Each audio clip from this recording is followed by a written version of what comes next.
అయితే మేము కరుణాకర్ గారితో ఒక మాట చెప్పాలి. ఏంటంటే, మనం క్రిస్టియానిటీకి ఎగెయినిస్టా, ఇస్లాంకి ఎగెయినిస్టా, లేదా క్రిస్టియన్ నేను, ముస్లిం నేను అని పేరు చెప్పి దానికి వ్యతిరేకంగా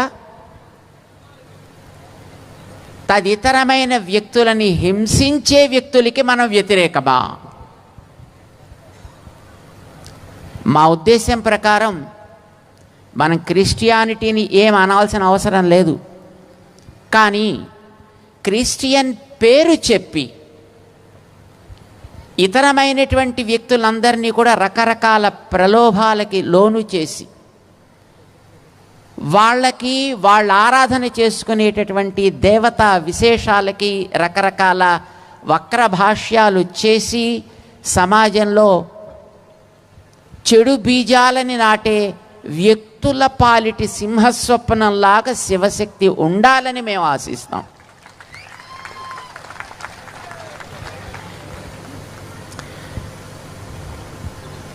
తన మతాన్ని తను పాటించుకుంటూ తన ధర్మాన్ని తను ఆచరించుకుంటూ ఉన్నంత వరకు ఎవరు ఎవరికి హానికరం కారు.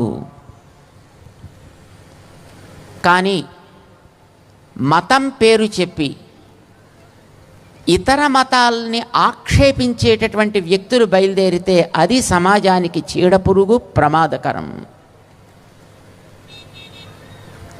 ఎవరి మతాలకి సంబంధించినటువంటి చరిత్ర వారికి ఉంటుంది.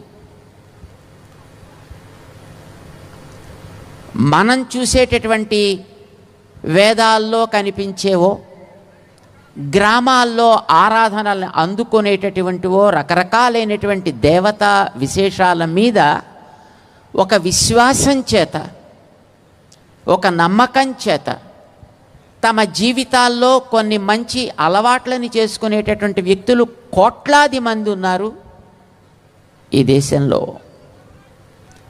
అలాంటి వాళ్ళని, ఆయా వారు ఆరాధన చేసుకునేటటువంటి దేవతలని రకరకాలుగా ఆక్షేపించడం, అవమానించడం అనేటటువంటిది సహించాల్సిన విషయం కాదు. అసలు అలా ఆక్షేపించాలని అనుకుంటే ఈ ఆక్షేపణ చేసేవాళ్ళ మతాల్లోకి వెడితే, అమ్మయ్య కన్యకకి పిల్లలు పుట్టడం ఏమిటయ్యా అని అడిగితే దానికి ఏమిటి సమాధానం? అసలు అలా అడగడం అనేది మన సంస్కారం కానే కాదు. ఇప్పుడు అలాంటి విషయాల్లోకి మన వాళ్ళు ఎప్పుడు కూడా పోరు. నువ్వు ఒక విషయాన్ని నమ్మావు, దాన్ని నువ్వు ఆచరిస్తున్నావు, దాన్ని నీ యొక్క జీవితాన్ని బాగు చేసుకోవడానికి చక్కగా నువ్వు ఆచరించుకుంటూ వెడితే ఎవ్వడికి నష్టం లేదు. కానీ మరొకరిని ఆక్షేపించి నాదే గొప్పది నీది కాదు అంటే తప్పు. నీకొక తండ్రి ఉంటాడు, నీకొక తల్లి ఉంటుంది. నిన్ను కన్న తల్లి మించిన దైవం ప్రపంచంలో మరి లేదు. నిన్ను కన్న తండ్రిని మించిన దైవం ప్రపంచంలో మరి లేదు. చెప్పు, నీ తల్లిని గురించి చెప్పు, నీ తండ్రిని గురించి చెప్పు. నా తండ్రి the best father, the best mother, చక్కగా చెప్పుకో. కానీ నీ తల్లిలో ఈ లోపాలున్నాయి, నీ తల్లి కంటే నా తల్లి మంచిది అంటే ఆ వ్యక్తి నాలుకని అక్కడే అట్లా కట్ చేయాలి.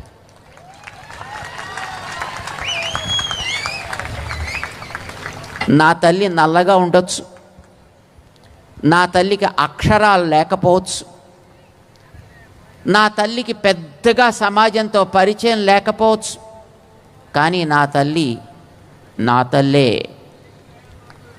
నా తల్లిని మించిన దైవం మరొకటి ఉండదు.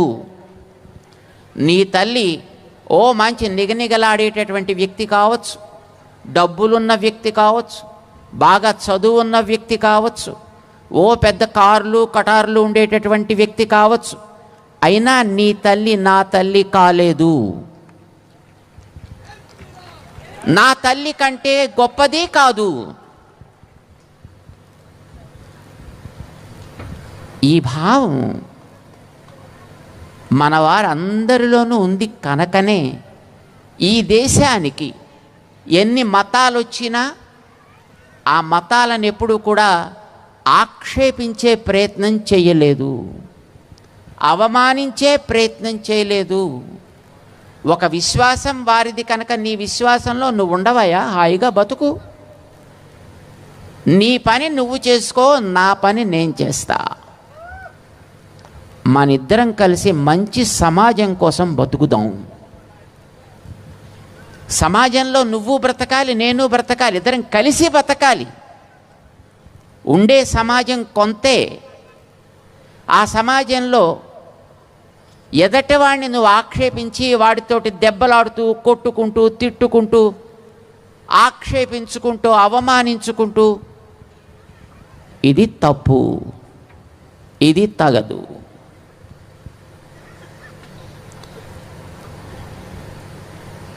చక్కగా మన మతాన్ని మనం పాటించుకోవచ్చు. మన కరుణాకర్జీ అండ్ హిస్ టీమ్ మీరు ఈవేళ శంఖారావాన్ని పూరించారు, చాలా సంతోషం. కానీ ఇది క్రిస్టియానిటీకి ఎగెయినిస్ట్ శంఖారావం కాదు అని మనం అందరికీ తెలియచెప్పడం మన బాధ్యత. క్రిస్టియన్ అనే పేరుతోటి ఎవరైతే దుండగీడు పనులు చేస్తున్నారో, ఎవరైతే నదుల్లోకి తీసుకువెళ్ళి ప్రోక్షణలు చేసి అయిపోయింది నీ మత మార్పు అని అంటున్నారో, ఎవరైతే రకరకాలుగా నీ దేవతలని నీ గ్రంథాలని వేలు పెట్టి ఆక్షేపించి అపవ్యాఖ్యలు చేసి అవమానిస్తున్నారో అలాంటి వాళ్ళని నిర్మూలించే ఉద్యమం మనది.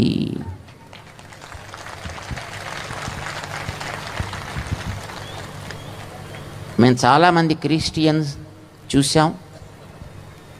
ఎందుకంటే అక్కడక్కడికి వెళ్ళినప్పుడు నిజమైన క్రిస్టియన్ ఎప్పుడూ కూడా ఎవరిని ఆక్షేపించడు, ఎవరిని అవమానించడు, తన ప్రాక్టీస్ ఏదో తను చేసుకుంటాడు. ఈ మధ్య రకంలో ఉండేటటువంటి ఏదో నడమంత్రపు సిరి అంటారే, అట్లాగా మారినటువంటి వ్యక్తులలోనే ఇలాంటి ఒక విశృంఖలమైనటువంటి ప్రవృత్తి మనకి కనిపిస్తూ ఉంటుంది. సరే, అది వీళ్ళల్లో ఉంటుందా వాళ్ళల్లో ఉంటుందా అనేది ప్రశ్న కాదు. ఎవడైతే నా తల్లి నీ తల్లి కంటే గొప్పది, నా తండ్రి నీ తండ్రి కంటే గొప్పది అని కంపారిజన్ చేస్తూ ఎదటి వాళ్ళని అవమానిస్తాడో, see such kind of people must be curbed. అలాంటి వాళ్ళని మనం అణిచేటటువంటి ప్రయత్నం తప్పకుండా చేయాలి. దానికి తగ్గట్టుగా మనని ఎడ్యుకేట్ చేయాలి. జై శ్రీమన్నారాయణ.